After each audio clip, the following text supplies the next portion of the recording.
Al oriente de El Salvador, estas montañas, cerros y ríos fueron testigos silenciosos de la masacre más grande de la historia contemporánea en Latinoamérica. Varias comunidades fueron el escenario del exterminio masivo.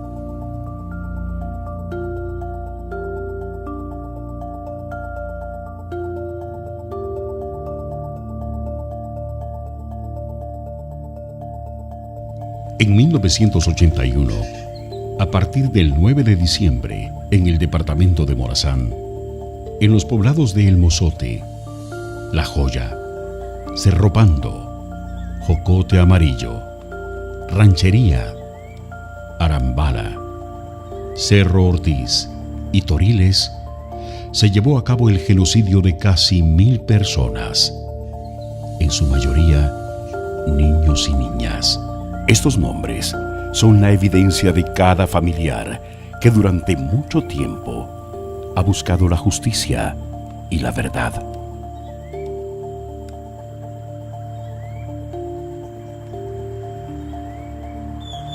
El Mozote nunca más.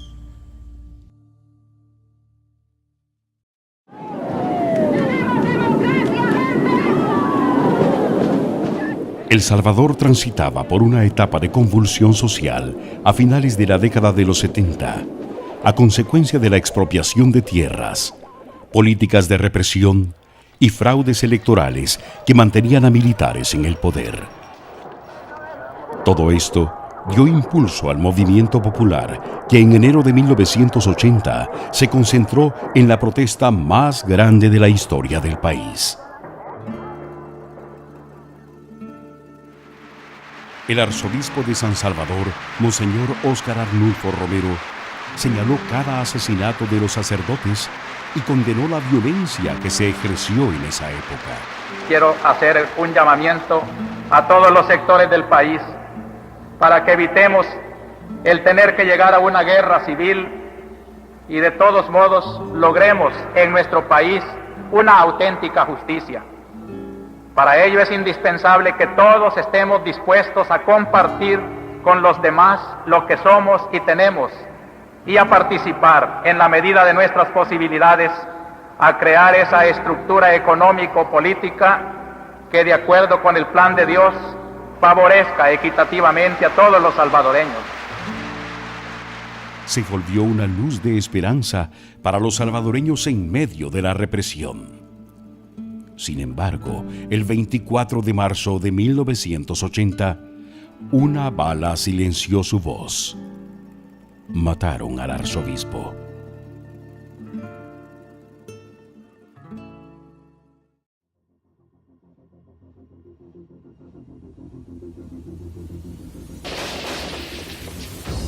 Iniciada la guerra civil durante los años 1980 y 1981, la Fuerza Armada de El Salvador no solo combatió contra la guerrilla del FMLN, sino que también incrementó la represión contra la población civil.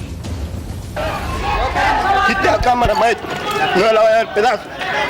Bajo la estrategia de tierra arrasada, desarrolló numerosas masacres contra comunidades enteras, asesinando en el campo a hombres, mujeres y niños. La política de tierra arrasada es una táctica militar que consiste en destruir absolutamente todo lo que puede ser de utilidad al enemigo. Por ejemplo, cultivos, animales comestibles, viviendas y la vida misma de las personas. Surgen los batallones de infantería de reacción inmediata, conocidos como BIRI, entre estos el Arce, Bracamonte, Belloso, Atonal y Atlacatl. Los batallones de infantería de reacción inmediata, BIRI, eran batallones especializados en tácticas de exterminio masivo. Fueron entrenados en la Escuela de las Américas en Panamá, con el financiamiento del gobierno de los Estados Unidos.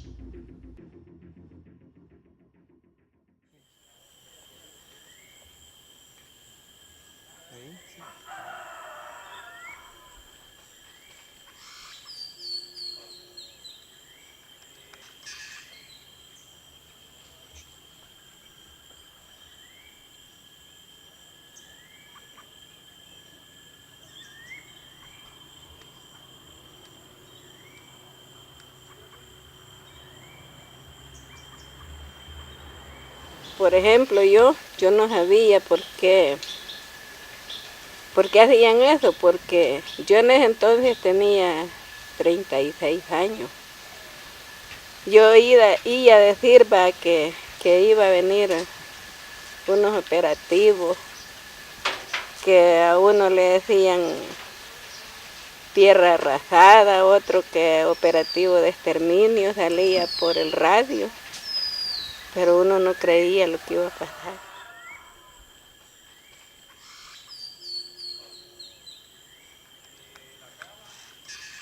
Mi esposo aquí en Arambala, él aquí lo mataron.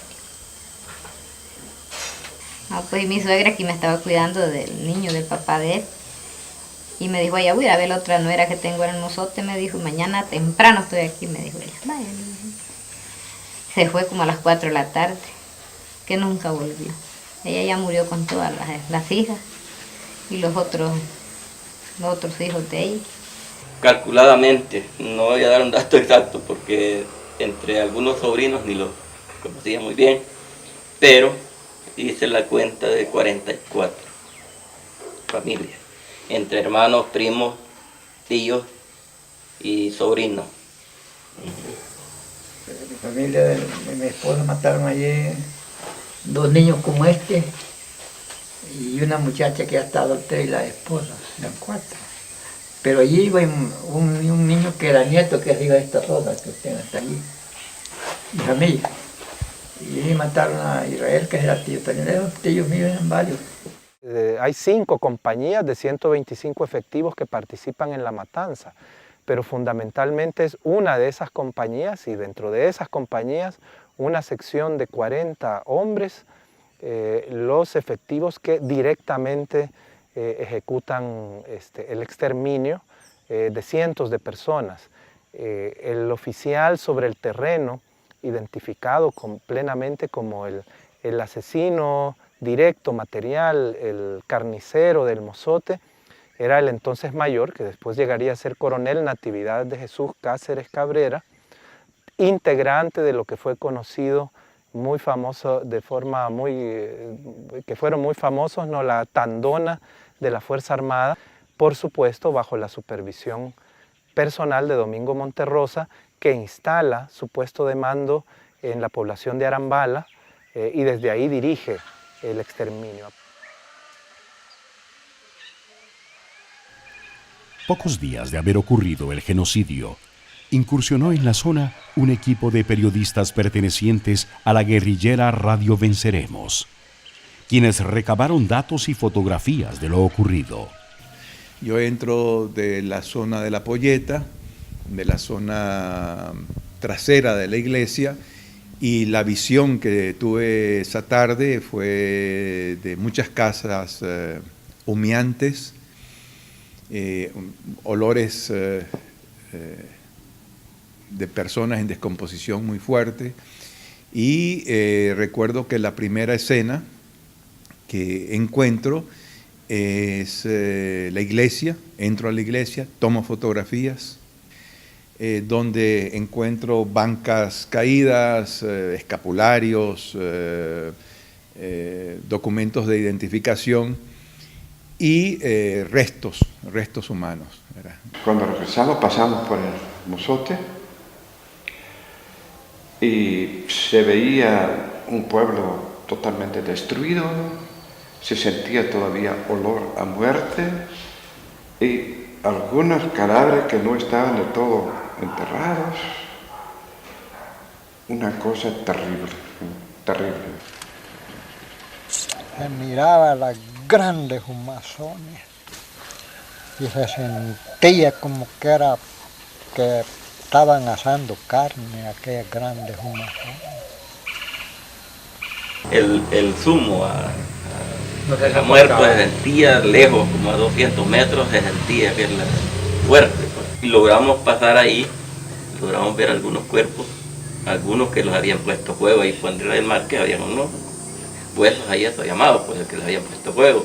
Entonces muchos que se veía así que iban buscando una vaguada, que iban corriéndose, y ahí habían muerto. Cuando yo llego donde vivía mi hermano, ya los huesos estaban en una quebradita porque los cutes los habían bajado por ahí los comiendo y ahí estaba una sola maleta de huesos de los hijos de mi hermano, la esposa y él, menos los que eran de familias de Toño, porque él sí los logró enterrar.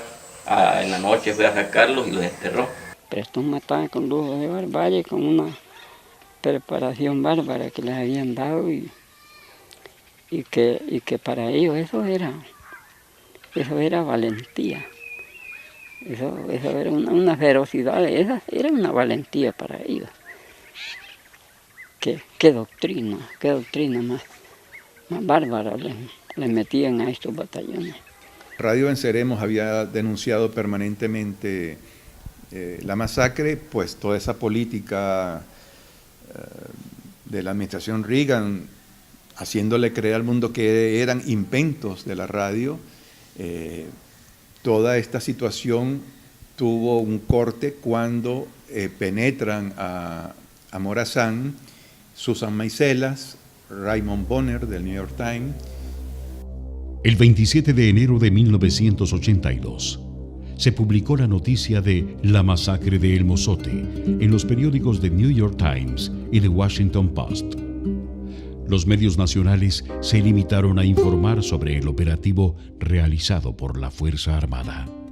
Y pues ellos toman fotografías, Raymond Bonner publica en New York Times, y allí es cuando el mundo comienza a dudar de la versión de la administración Reagan de que el Mozote no había sucedido.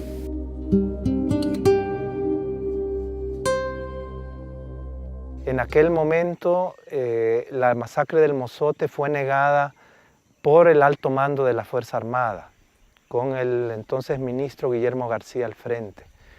Fue negada por el presidente Duarte y su junta de gobierno.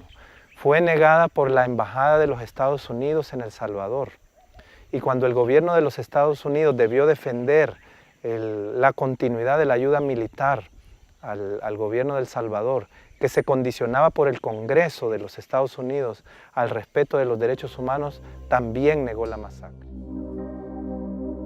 Durante el gobierno estadounidense de Ronald Reagan, se financió a la Fuerza Armada salvadoreña con $1 millón diarios para reforzar estrategias contra insurgentes. Informe de la Comisión de la Verdad de la ONU. En El Salvador, la noticia y la denuncia se difundía a través de pocos medios de comunicación, mientras el resto, las corporaciones televisivas y radiales, así como los periódicos de mayor circulación, se convertían en cómplices de la masacre, guardando silencio, no investigando periodísticamente y promoviendo las versiones oficiales que negaban los hechos.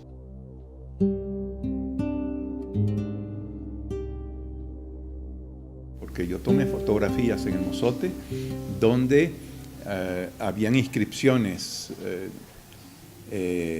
del batallón Atlacat que decía: por aquí pasó la segunda compañía del batallón Atlacat, y enviaban insultos a la insurgencia, ponían dibujos soeces y era la firma con orgullo de que por allí habían pasado estos señores.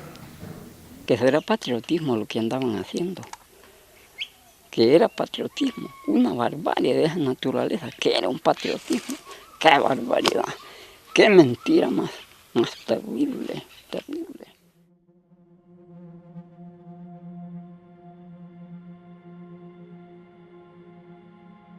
Ante este silencio y complicidad, la voz de la sobreviviente Rufina Amaya se convirtió en la voz de las víctimas de la masacre. Rufina Amaya se armó de valor y comenzó a denunciar y a exigir justicia no solo para su familia, sino para aquellos niños y niñas, para las mujeres y demás víctimas de la masacre. Toda la gente aquí la sacaron por grupos a matarla a las otras casas, pues. Después que las mataban les ponían fuego, porque se miraban las hogatas de las casas prendidas. Bueno, cuando yo me sacaron, ¿verdad?, de la casa donde estaba, donde Alfredo Márquez, para donde Israel Márquez, bueno, yo lo que pude quedarme de último de la fila por estar peleando de mi niña de pecho, que yo no lo quería dar, porque pues sí, la tenían en los brazos y ellos querían que dejara a la niña, entonces me la quitaron entre dos soldados y se la dieron al niño más grande. Entonces, pues sí, yo me fui llorando pues por mis niños que ahí los dejaba encerrados. La voz de Rufina Amaya, testigo de lo ocurrido, se convirtió en el fiel testimonio de denuncia a las atrocidades cometidas por el ejército salvadoreño. Ella salió como los 4 días de allí de nosotros. Ella salió desnuda, sin ropa. Rompió toda la ropa cuando iba saliendo para abajo en unos escalares. ¿Y cuando usted la vio?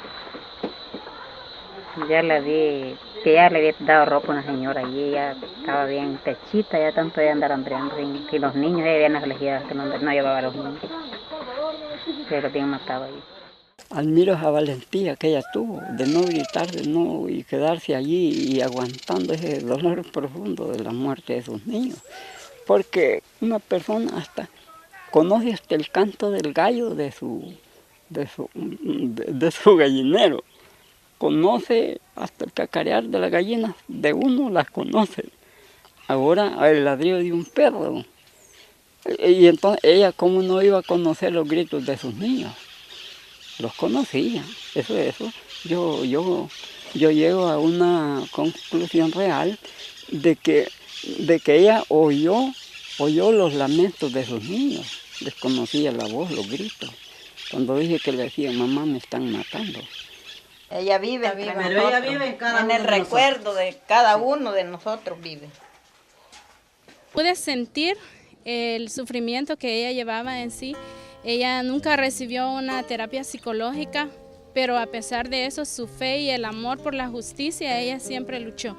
Porque ella siempre dijo de que ella denunciaba la masacre del Mozote y la iba a denunciar hasta el último día de su muerte, porque ella quería justicia. Esa noche no hablaron sus pasos, pues sus pies descalzos debieron callar. Y perdió la mitad de su vida, pero no se heredó la verdad. Vio morir su familia querida, la paz y la alegría de su pueblo natal. Y aceptó hablar por los que cayeron y luchar por nuestra libertad. Y su voz que rompió el silencio ahora es eco de nuestra verdad. Sigue siendo el clamor de mi pueblo que aún exige por su dignidad. Las palabras de Rufina Amaya hoy nos hablan desde la humildad de los masacrados del Mozote. Es la voz que nunca callará.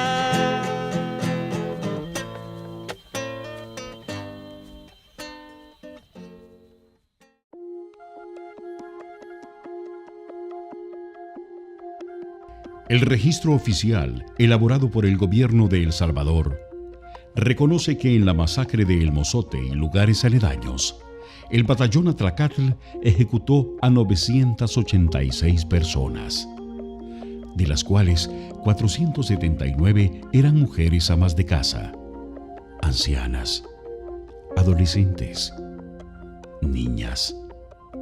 12 de estas mujeres estaban embarazadas.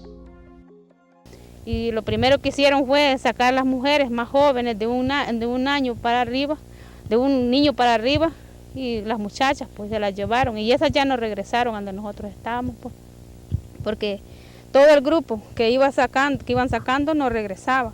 Entonces podíamos ver que toda la gente aquí la sacaron por grupos a matarla a las otras casas, pues. Después que las mataban les ponían fuego, porque se miraban las hogatas de las casas prendidas. A todas las mujeres las formaron allí y los hombres aparte. Y mataron primero a todas las mujeres, después mataron a los hombres y a las doncellas las subieron allí al cerro. Ese cerro le dicen el Cerro de la Cruz. Allí mataron a las doncellas. Pero acá es donde cayó la bomba. Y acá es donde estaba la casa. Y acá es donde dicen que mataron a las mujeres, aquí es donde Hicieron las exhumaciones, hallaron restos bastante. Por la cantidad de mujeres asesinadas, esta masacre podría considerarse una agresión directa contra la mujer. Era una constante que los miembros del ejército salvadoreño violaran a mujeres que encontraban a su paso durante los operativos militares.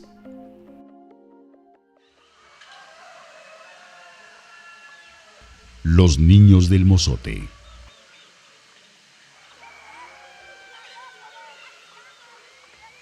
En la masacre de El Mozote y lugares aledaños, las víctimas también fueron niños y niñas. 64 eran menores entre 13 y 18 años. 228 eran niños entre 6 y 12 años. 254 eran niños entre 0 y 5 años. 12 eran bebés no nacidos. En total, de las casi 1000 personas asesinadas, 558 eran niños y niñas, más de la mitad de las víctimas.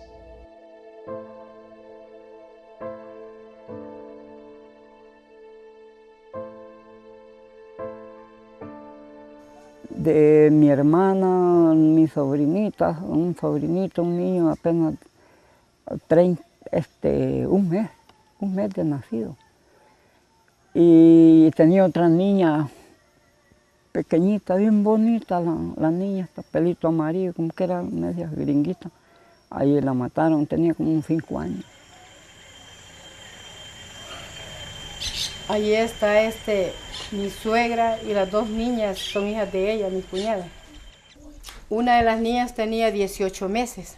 Vino medicina legal y se llevaron los cuerpos para verificar si en realidad era la familia que estaba allí masacrada.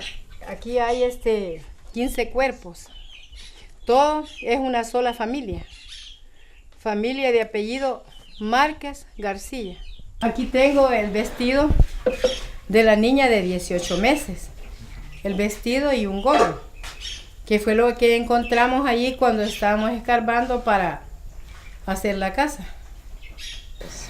Y este vestido ha puesto en un cuadro, porque es importante tener algo. Para nosotros, las fotos de los abuelos, de los tíos, de todo, son importantes, pero ellos han perdido todo quemado. Entonces tenemos que recordar, ellos tienen derecho de recordar.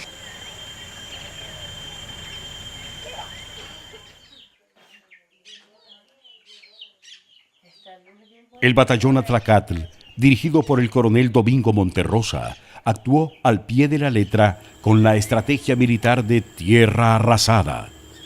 No tuvieron compasión con nadie, ni con mujeres embarazadas, amas de casa, madres e incluso ancianas.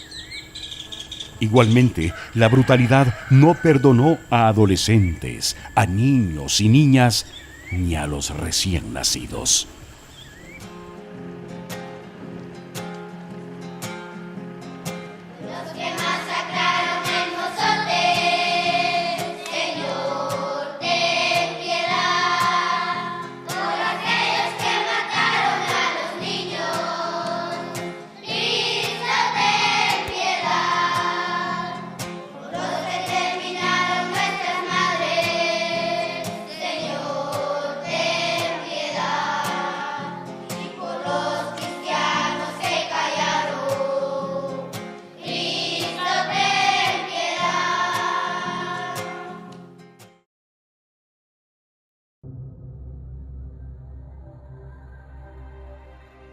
Monseñor Romero había creado la Oficina de Tutela Legal del Arzobispado, justamente para dar acompañamiento a víctimas o familiares de víctimas en su exigencia por el respeto a los derechos humanos y en la búsqueda de justicia.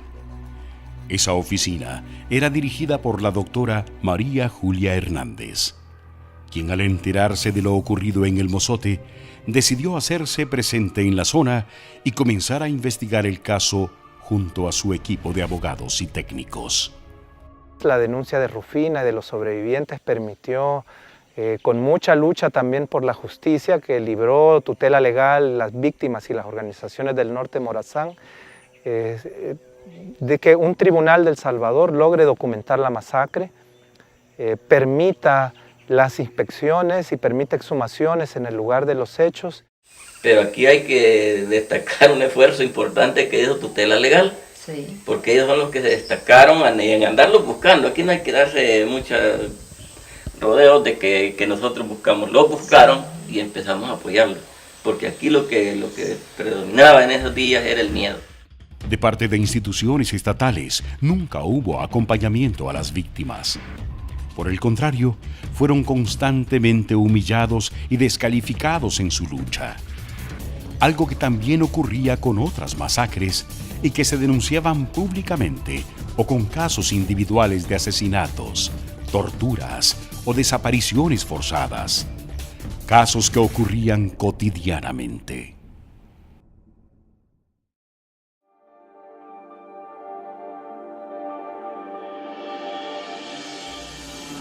El 16 de enero de 1992, la guerrilla del FMLN y el gobierno de El Salvador firmaron los acuerdos de paz que pusieron fin a la guerra civil salvadoreña. Firmada la paz y depurada la Fuerza Armada, un año más tarde, en marzo de 1993, se promulga la Ley de Amnistía que impedía la investigación de crímenes de guerra y de lesa humanidad, dejando en la impunidad a los responsables de graves violaciones a los derechos humanos. Fue por esta razón que los familiares de las víctimas de la masacre buscaron y encontraron justicia únicamente en instancias internacionales. Con el acompañamiento de tutela legal es que se recurre a las instancias internacionales como es la Corte Interamericana y la Comisión Interamericana de Derechos Humanos, quienes le dan la razón a las víctimas y condenan a El Salvador por las graves violaciones a derechos humanos, y no solo en el tema de justicia, sino que también la condena a una serie de medidas. Son medidas de tipo social, medidas de tipo económicas, que hoy por hoy ya la mayoría de víctimas están siendo beneficiadas por medio de una sentencia. Ante la sentencia de la Corte Interamericana de Derechos Humanos, el Estado salvadoreño, a través del presidente de la República, Mauricio Funes, realizó el 16 de enero de 2012 un acto de desagravio por el asesinato de más de 1 millar de personas ocurridas durante la masacre, reconociendo haber sido un operativo del ejército salvadoreño que respondía a las políticas represivas del gobierno de turno. Por esa masacre, por las aberrantes violaciones de los derechos humanos y por los abusos perpetrados, en nombre del Estado salvadoreño, pido perdón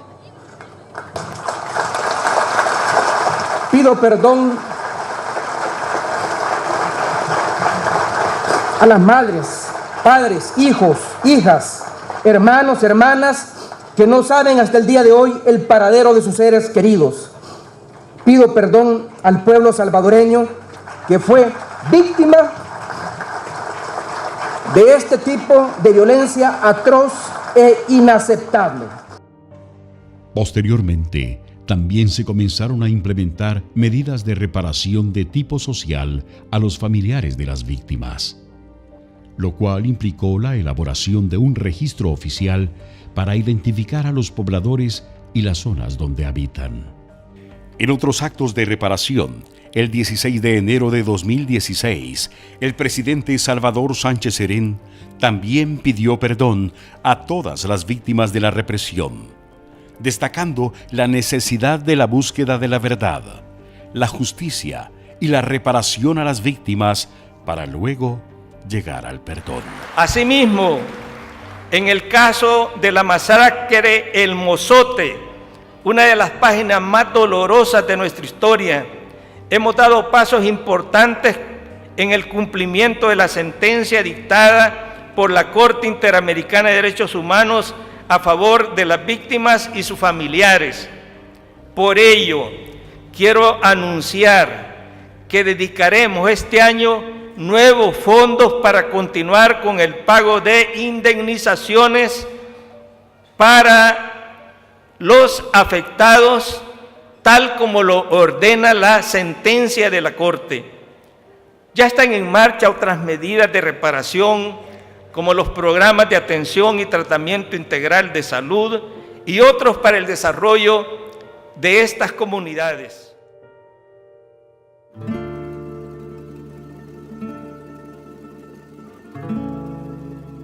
La Asociación de Víctimas de la Masacre de El Mozote, junto a sus representantes legales y el apoyo de la comunidad internacional, lograron que en 1992 se realizaran las primeras exhumaciones a cargo de uno de los equipos más especializados a nivel mundial, el equipo argentino de antropología forense.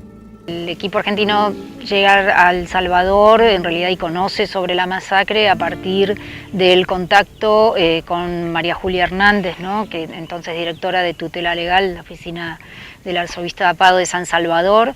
Es ella quien informa al equipo y consulta sobre las posibilidades de documentar científicamente lo ocurrido en esta masacre. Esto año 1991.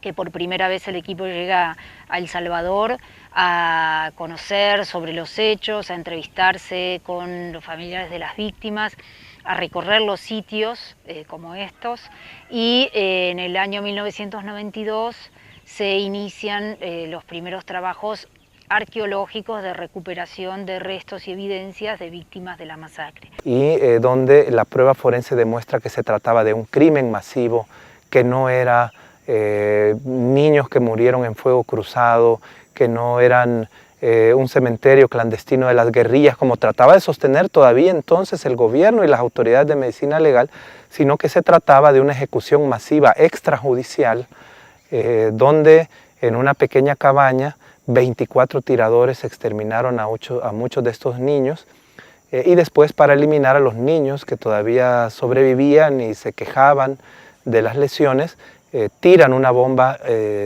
al centro de la pila de cuerpos de todos estos niños y le dan fuego a la cabaña. Estamos muy cerca de lo que fue el primer sitio excavado en esos años, que fue el que se documentó y que se presentó, bueno, un informe, obviamente. Nuestro trabajo es justamente a partir de las técnicas de la arqueología y de la antropología, poder recuperar de forma arqueológica y técnica todos los elementos que se hallan en los sitios en donde fueron inhumadas las personas o donde quedaron sus cuerpos. Es decir, se recupera, por supuesto, ya material óseo, porque ha pasado, el tiempo transcurrido hace que solo se encuentren restos óseos, y también elementos asociados como la vestimenta, y también evidencia balística, ¿no? Que con esa evidencia muchas veces es posible también dar cuenta, justamente y viendo las lesiones, ¿no? Que hay en los restos, dar cuenta de la causa de muerte. Entonces el proceso implica el trabajo arqueológico y luego el trabajo en laboratorio para analizar toda esta evidencia que se recupera. Uno ve, bueno, las víctimas, las edades, mayoritariamente niños, como fue el caso del sitio aquí del Mozote. Entonces, de alguna manera, esta evidencia científica contrarresta esos discursos negacionistas, digamos, sobre los hechos. Los expertos argentinos descubrieron las pruebas del crimen. La evidencia científica irrefutable que la masacre era un hecho real, que las víctimas tenían la razón en su denuncia y que el silencio, complicidad y negación de parte del Estado y sus aliados era una estrategia de encubrimiento, como en otros tantos casos de graves violaciones a los derechos humanos. Esos testimonios desgarradores que cuentan estas familias lo conmueve a cualquiera. Y ahora, venir a visitar estos lugares donde están sus seres queridos, yo creo que para ellos es un proceso que viene como a cerrar un duelo.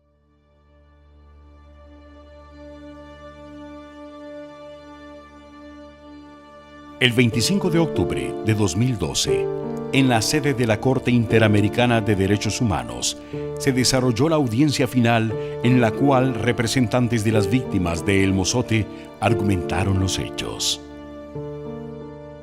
Yo vivía en el Mozote, estaba en mi casa. Y en ese entonces sucedió algo tan terrible. Cosas de la vida que uno no quiere que pasen. Hubo un operativo tan inesperado porque siempre llegaban operativos, pero pasaban, no había nada allí. Lo que pasó allí, que entró el ejército y mató mucha gente. Entonces yo tuve que huir hacia un cerro para poder defenderme. ¿Usted sabe si alguna persona ha sido castigada por los hechos de la masacre? No, yo que no hicieron nada, pues ellos no, a nadie le escuchaban, que algunos tal vez fueron a hablar, pero no les escuchaban.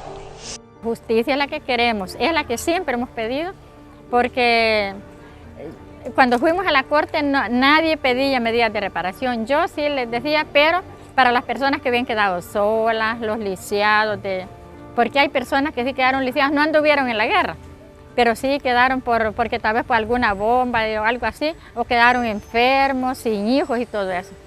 Sí, yo pedía, pero como siempre en la sentencia siempre vienen medidas de reparación, pero como le digo, hoy necesitamos apoyo de todos ustedes porque solo nosotros no vamos a poder seguir adelante.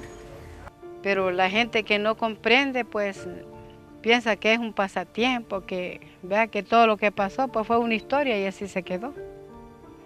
Pero no tiene que ser así.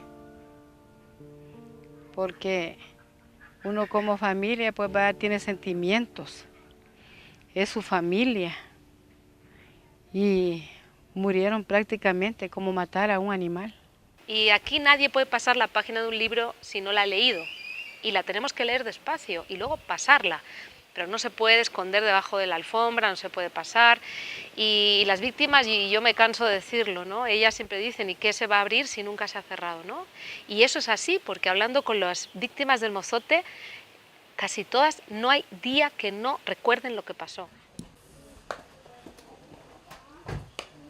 Todavía hay militares que dicen que esto no sucedió. Y a mí me consta haber ido hasta Ecuador a dar testimonios a nombre de la comunidad de aquí de La Joya y también de Cerropando, porque si uno no habla, esto queda impune. Y yo lo que pido es la justicia de Dios para estos señores, que hay unos que están capturados y dicen que son inocentes. Dios lo sabe. Dios lo sabe que no son inocentes. Estos son parte de nuestra familia. Edgar Martínez López Martínez, Joaquín López Martínez. Contra todo el poder político, económico y militar. Porque realmente los jueces, al principio, no querían ni oír las demandas. Era una cuestión como que nada había pasado, pues no le ponía interés. Sería por temor o a saber. Rogelio dijo una palabra ahí, que han salido de los escondites. Y es verdad, porque la verdad es que el escondite era el temor que se tenía a hablar y a decir la verdad. Porque la gente estaba realmente sin ánimo para hacer esa lucha. Bueno, pero ya luego la gente poco a poco va cambiando de mentalidad, va entendiendo mejor lo que había pasado. A mí me pegaron una buena reprendida en el juzgado cuando yo fui a declarar esto, porque fui a declarar lo que oí y vi, ¿verdad? Me dijeron que por qué no habíamos ido en el momento, no estuviera contando la historia. Le dije, como le digo, yo no tengo miedo, no estuviéramos contando esta historia. Le dije, si nos hubiéramos dejado agarrar, hubiéramos venido aquí, que capaz, ¿cómo nos iban a dejar entrar, hombre? Y la verdad es que nosotros como salvadoreños hemos sufrido, uno mejor que otro, ¿verdad? Y por lo tanto es interesante tomar en cuenta este trabajo, ¿verdad? Que el gobierno se sienta capaz, donde ya hubo un pequeño paso, ¿verdad? Pero en cuanto de justicia, no hay nada que haya habido. Y sí es decepcionante ver hasta este momento todo lo que se ha hecho, ¿verdad? Murió Rufina Maya, ya murió también María Julia, que era de tutela legal. Son personas que lucharon por esto y todavía ya pasaron todos estos tantos años y no se ve todavía eso, ¿verdad? Es decepcionante, muchas veces doloroso, ¿verdad? Que haya esa búsqueda y de repente hayan obstáculos, haya gente que quiera siempre ocultar la verdad. La deuda más grande que se tiene es en el aspecto de la justicia, por las razones que se conocen. Porque se trata de enfrentar con los malhechores de este crimen. Si uno de la Fuerza Armada llega al mozote y pide perdón, la gente lo va a abrazar. La gente no es rencorosa. La gente está dispuesta a abrirse al perdón y a la reconciliación. Somos hermanos y hermanas. Este era crimen de lesa humanidad, no importa su color, su raza, su nacionalidad. Le toca a usted responder a hacer algo como ser humano. Pidiéndole a Dios uno sale adelante. Yo por eso le digo a la gente que Dios es bueno con uno, pidiéndole de corazón, porque eso que pasamos no es fácil y son heridas que no van a sanar nunca, quizás. En julio de 2016 se deroga dicha ley de amnistía, lo que permitió a los representantes legales de las víctimas reabrir el caso. A 36 años de ocurrida la masacre, los habitantes de El Mozote y lugares aledaños continúan ejemplarmente la búsqueda de la verdad y su derecho a la justicia y reparación.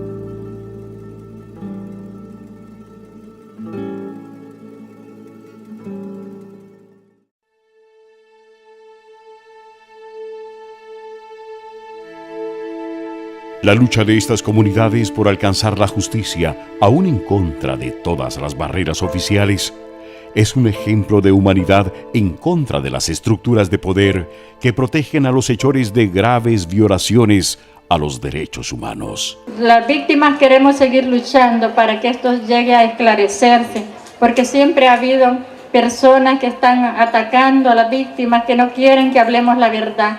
Nosotros no estamos inventando, es la verdad que sucedió acá.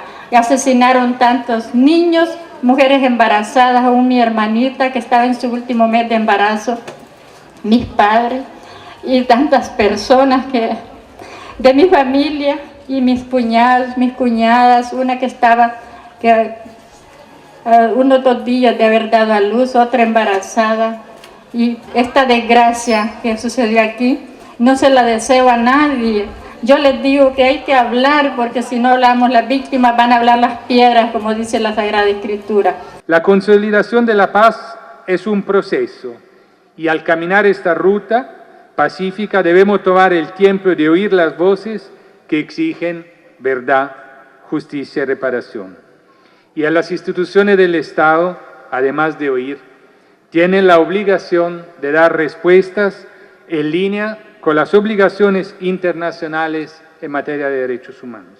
Y pues solo quiero manifestar que si en este caso se pusiera el mismo ánimo que en otros casos que se investiga, pues tendríamos una buena administración de justicia. El no hacer justicia, el dilatar la justicia, también es corrupción. Una comunidad que lucha en contra de la impunidad, un pueblo que resurge de las cenizas y que ahora, en su día a día, también le sonríe a la vida, con esperanzas de un futuro mejor para todas y todos. Yo entiendo que la guerra ha dado una sacudida fuerte al pueblo, al país, de tal manera que estamos nosotros en un carril diferente. Falta mucho por hacer, por supuesto, pero como que ya vamos poquito a poquito acercándonos. no hay personas aquí que no han perdido familia. Pero aquí está haciendo vida nueva siempre. Son comunidades que simbolizan la esperanza, la derrota y el aplastamiento total en el momento del genocidio, y fueron capaces de levantarse y de construir de nuevo comunidad, de nuevo tejido social, sin volverse comunidades violentas y volviéndose comunidades productivas, pacíficas. Da mucha esperanza, ¿verdad? Que hay gente que le interesa la vida, que le interesa la justicia, porque es la manera de vivir, ¿verdad? Porque seguramente buscan que todos seamos iguales, ¿verdad? No se rinde. Sí me voy a cansar porque ella no tenga capacidad, pero eso ya es capacidad humana, la capacidad espiritual siempre la va a vivir. Y esa me la voy a llevar para estarla derramando allá para abajo. Sí, sí, y va a seguir luchando. Y tenemos que aplaudir a esta comunidad porque ha recuperado la vida. Entonces, ellos pueden decir, el Mozote, nunca más.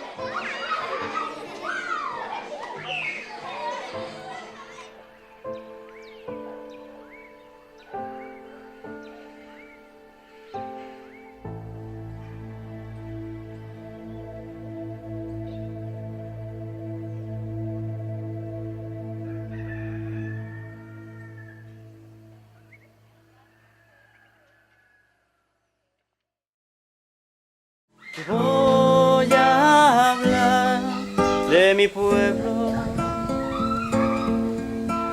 te voy a contar del Mozote, que tanto tiempo su historia se ocultó y su terrible masacre se negó. Para que esto siguiera más adelante, tuvimos que trabajar muy duro, luchar para que pudiéramos conseguir justicia, tuvimos que salir fuera de nuestro país para que hubiera una sentencia. Fueron las Fuerzas Armadas del batallón Atlacán, comandados por Monterrosa y el capitán Salazar. Mire, aquí por el hecho que yo me di cuenta es Monterrosa, porque fue el que dio la orden para que sucediera todo esto aquí. Pero mire, como dije, Dios tarde pero no olvida, porque es lo que quería hacer más justicia. Él aquí quedó también en la zona. Llegaron un 10 de diciembre, cuando el sol ya se iba a dormir, engañaron a toda la gente, que nadie iba a morir. Fue un viernes 11 de diciembre, que sacaron la gente a la plaza, torturaron a los hombres, acusándoles de guerrilleros. Óigame mi comandante, ¿qué es lo que estamos haciendo? Le quitamos al pez del agua, pa' que mueran los guerrilleros.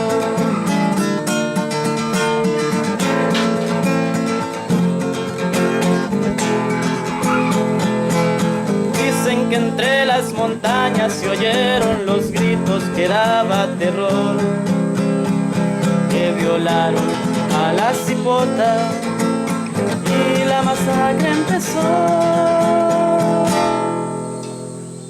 Nuestro caserío El Mozote, en el jardín de los niños inocentes se dio la primera exhumación, donde nos dimos cuenta cuántos niños fueron asesinados sin saber por qué. No conocían armas, no conocían fusiles, no conocían ni siquiera que un cuchillo, una navaja, y no conocían armas, mucho menos juguetes, y los únicos que les dieron fueron balas. Mataron a todos los hombres sin ninguna compasión, las mujeres, ancianos y niños, solo Rufina vivió. El 27 de enero en el Washington Post se publicó la verdad. Matar a 1000 campesinos al norte de Morazán. Te voy a hablar de mi pueblo, te voy a contar del mozote que tanto tiempo su historia se ocultó y su terrible masacre se negó.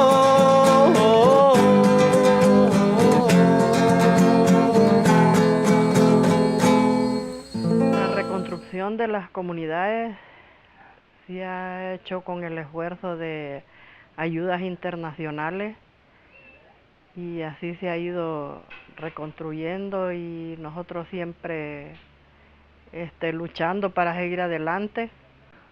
Para nosotros los jóvenes del Mozote es importante no olvidar lo que es la memoria histórica, lo que pasó en un 11 de diciembre de un año 1981.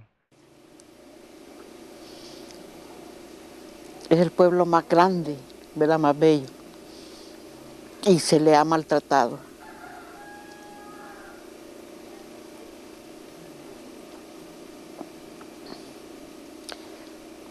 Ya es tiempo que se le deje vivir en paz.